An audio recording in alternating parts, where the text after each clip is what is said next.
morning, EBS community, Bruiser. Today's teach is on marketing. So you think about any business on the planet, if there's not enough demand, no matter how good your operation is or your supply, you know, the business is going to fold because there's not enough demand. And if you think about demand, the underpinning part of that is a marketing plan. Now, most business owners' marketing plan is in their head, right? And I'm going to tell you, if that's how you're running your business, you're leaving money on the table. So it can't be in your head. You've got to get it down on paper.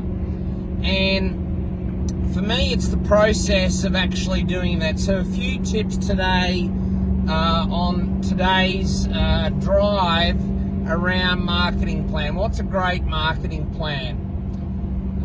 For me, you got to be measuring the demand. Those leads and inquiries, you got to measure them. You got to know what marketing channels are working and what aren't, right?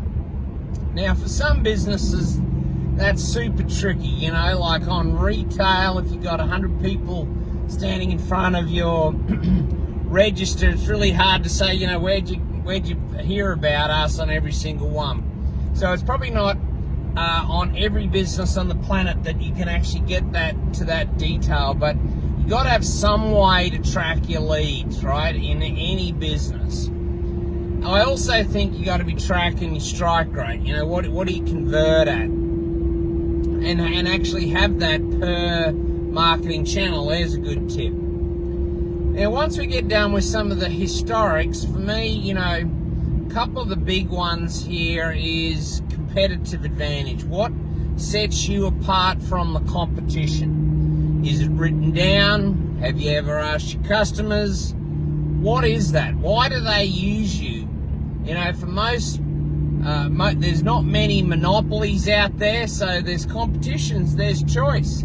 So, you know, why do they use you? It's a very important one. And if I did an audit of your marketing, you know, be it website, socials, signage, whatever that looks like, bids, capability statements, is that competitive advantage, and sometimes there's multiple, is that communicated and communicated clearly? A couple of others on marketing plans that I think are crucial.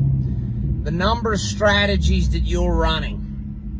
You know, we go by the 10 by 10 marketing rule, which basically says, you know, for each marketing strategy, we'll add 10% to your overall marketing mix. So if you've only got, you know, 3 marketing strategies and you haven't got enough inquiries, you know, you're going to need more. So we're going to have to build that out to 5, 6, maybe a full 10 by 10 amount of marketing strategy so that you maximize the capability. I think brand is also another important part. And what's the identity of the brand? What are you known for?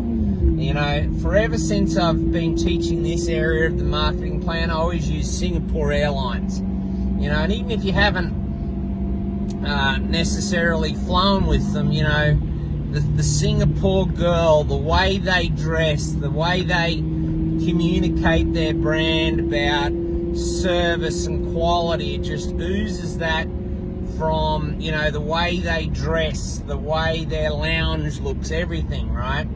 So what's your brand identity and have you defined it? You know, again, is it sloppy or is it communicating your actual brand values? So there's plenty more on marketing plan. There's just a few tips.